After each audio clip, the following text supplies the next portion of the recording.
नमस्कार। प्रारब्ध पर आप सभी का स्वागत। मैं अवनीश।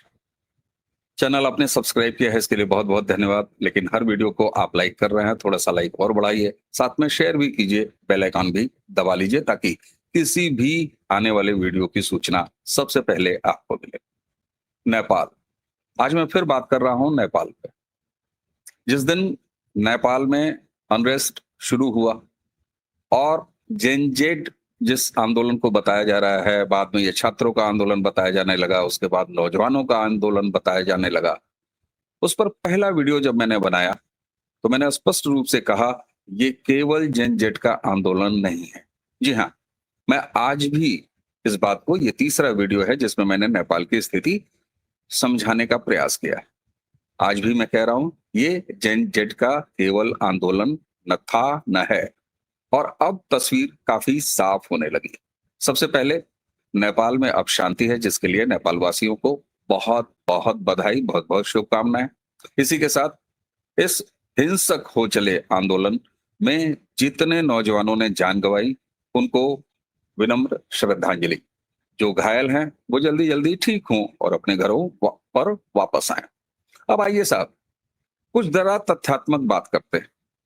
शुरुआत में एक रैप सिंगर बालन शाह का नाम आया, और आज स्थिति ये है कि जे से सरकार का कम्युनिकेशन, आप अगर सोशल मीडिया या गूगल करेंगे तो आपको नेपाल के सेना प्रमुख के दो बयान मिल जाएंगे आधिकारिक। एक में पहला आया जिसमें उन्होंने शांति की अपील की, और उस अपील का असर भी हुआ, और तमाम ऐसे जगह जहां आंदोलन फैल गया था, जहां सिविल प्रॉपर्टियों को नुकसान पहुंचाया गया था, उनको खुद नागरिक और सिविल सोसाइटी के लोग एक बार फिर संभालने का प्रयास करते हुए दिखाई दिए।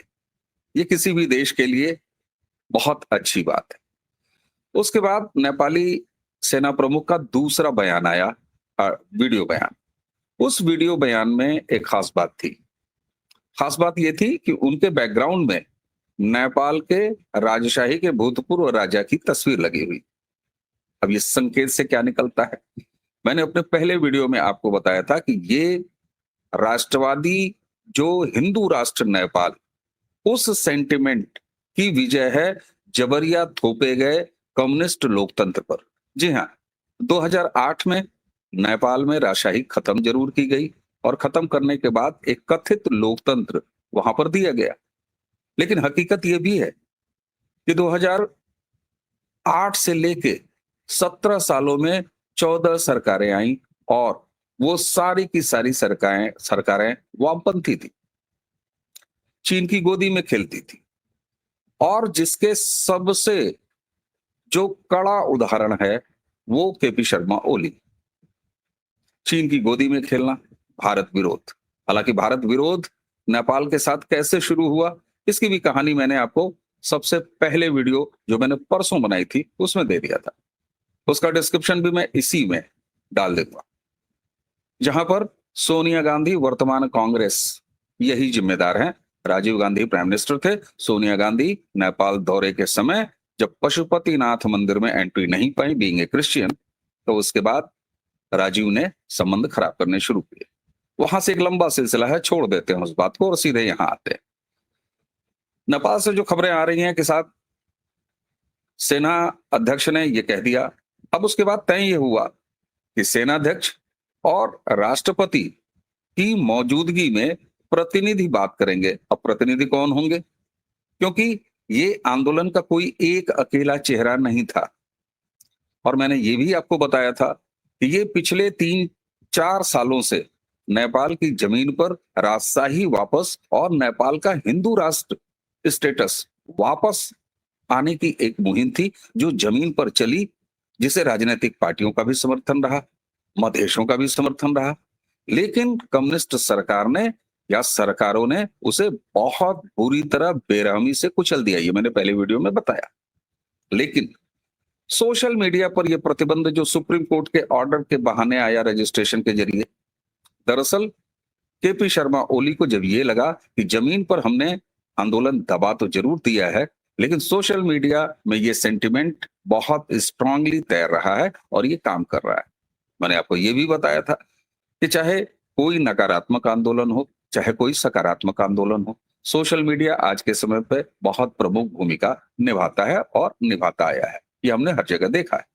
और 26 सोशल मीडिया प्लेटफॉर्म्स पे बैन लग गया। बैन के बाद उसने ट्रिगर किया और ये पूरा आंदोलन सरफेस पर चलाया, जिसके सबसे पहले चेहरे बने नौजवान, जिन्हें जेन जे कहा जा रहा है या जेड कहा जा रहा है।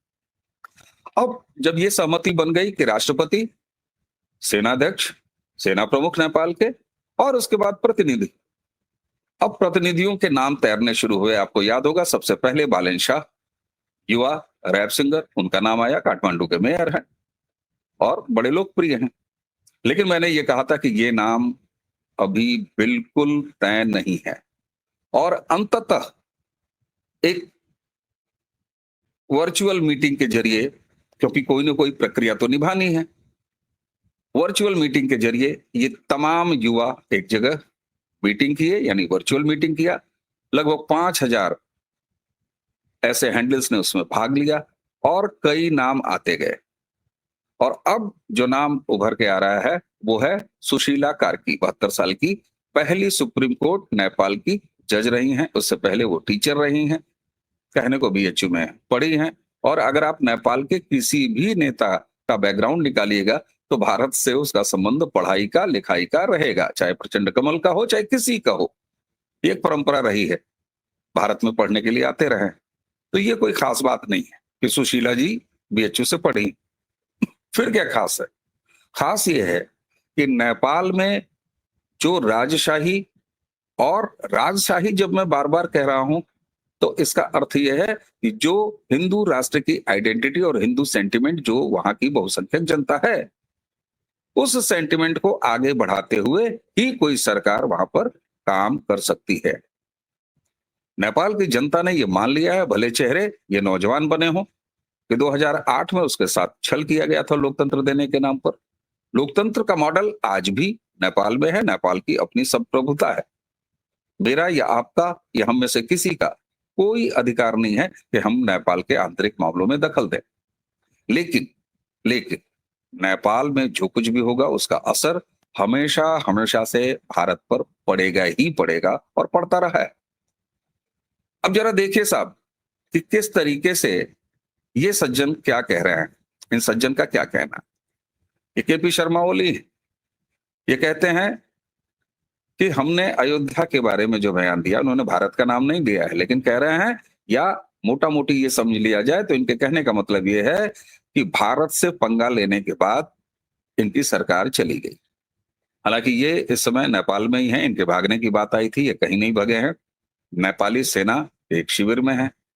लेकिन ये हमेशा से रहा है कि जितनी भी कम्युनिस्ट सरकारें आई हैं, उन सारी सरकारों का रुझान चाइना की तरफ रहा है और भारत विरोधी रहा है।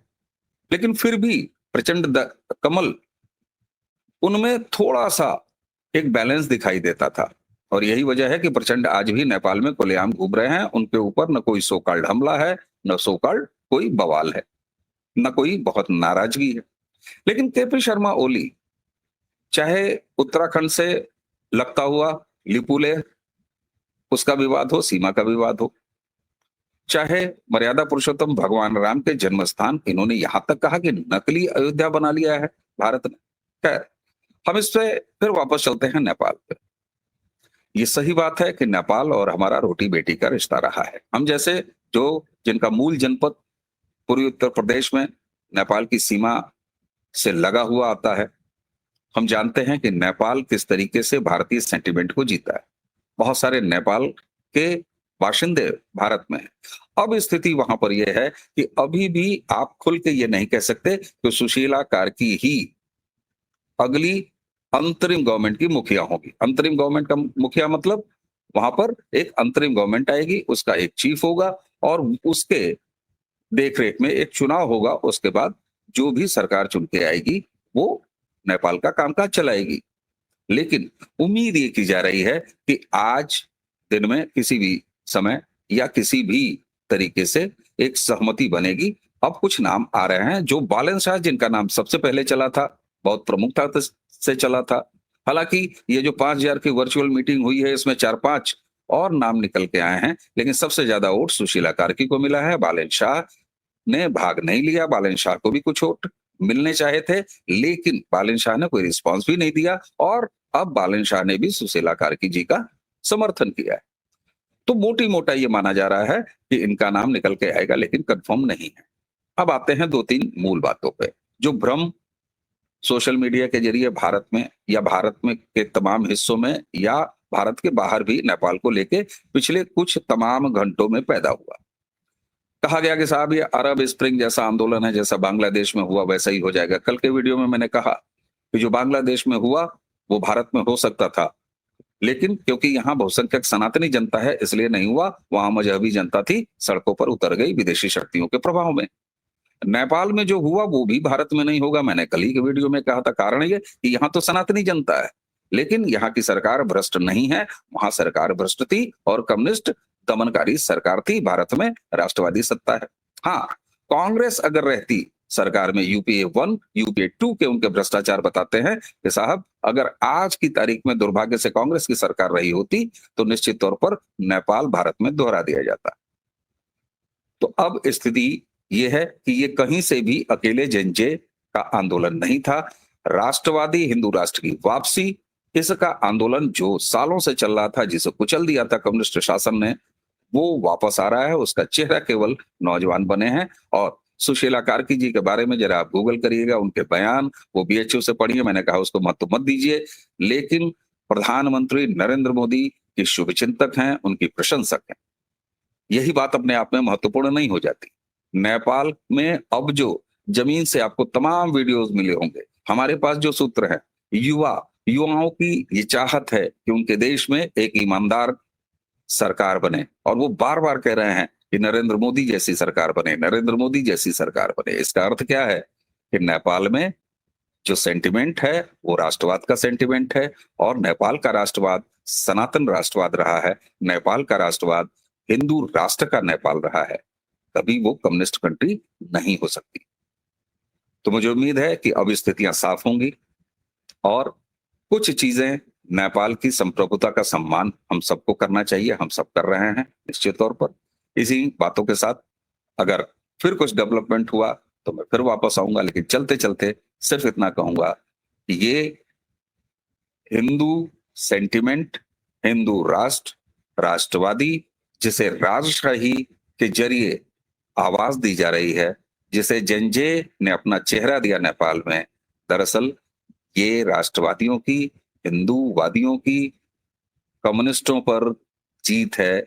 ये हिंदू राजशाही राष्ट्रवादी नेपाली क्रांति है, इसके अलावा कुछ नहीं है। यही मैंने पहले दिन भी कहा, यही अब तस्वीर बिल्कुल साफ हो रही है। हमें उम्मीद है कि नेपाल में अब जो शांति बन चली है वो शांति कायम रहेगी। नेपाल को ऐसे जलता हुआ देख के हृदय बहुत दुखी होता है, लेकिन शुभकामनाएं वहां के लोगों को, उन्होंने इस स्थिति को संभाल लिया और अपने देश से प्यार करता है नेपाल। बहुत भावुक है नेपाली जनता। इसी उम्मीद के साथ कि अब नेपाल में एक अंतरिम सरकार बनेगी, उनके जो भी मुखिया हों, मैंने कहा कि अकेला मैं समाचार देने नहीं आया हूं कि सुशीला कार्की बनेंगी, लेकिन आज ये निश्चित हो जाएगा। हो सकता है आज ना हो तो अगले कुछ घंटों में ये निश्चित हो जाएगा। लेकिन कुल मिला के नेपाल में नेपाल की राष्ट्रीयता, जो कि सनातन हिंदू राष्ट्रीयता है, वो उभर के वापस आ रही है। कम्युनिस्टों के दिन लद रहे हैं, भ्रष्टाचारियों के दिन लद रहे हैं, दमनकारियों के दिन लद रहे हैं। ठीक उसी तरह जैसे भारत में 2014 से राष्ट्रीय स्तर पर, जिसे मैं सांस्कृतिक सत्ता परिवर्तन कहता हूं, उस दौरान निपट चुके, और आज विपक्ष में धक्के खा रहे हैं। कभी भारत में नेपाल दोहराए जाने की बात करते हैं, कभी भारत में बांग्लादेश दोहराए जाने की बात करते हैं, लेकिन वो भूल जाते हैं, जैसा मैंने आपको बताया था, कि भारत में भी कभी बांग्लादेश नहीं हो सकता, भारत में कभी नेपाल नहीं हो सकता। कारण भारत में मजहबी उन्मादी बहुसंख्यक जनता नहीं है, भारत की जनता सनातनी है। दूसरा कारण, भारत में 2014 से चल रही सरकार भाई भतीजावाद नहीं करती, भ्रष्टाचार नहीं करती, देश के सनातन मूल्यों का असम्मान नहीं करती। बस यही छोटे छोटे कारण हैं जिसकी वजह से नेपाल में भी अब शांति आ रही है और भारत में तो अमन चैन कायम। अगर ये वीडियो आपको अच्छा लगा हो तो इस वीडियो को जरूर आगे बढ़ाइएगा और चैनल आपने सब्सक्राइब किया है, बार-बार धन्यवाद देता हूँ। वीडियोस को लाइक जरूर कीजिए, शेयर कीजिए और बेल आइकन अगर दबा लेंगे तो सबसे पहले सूचना आपको मिलेगी। मुझे आज्ञा दीजिए। नमस्कार, प्रणाम, जय जय श्री राम।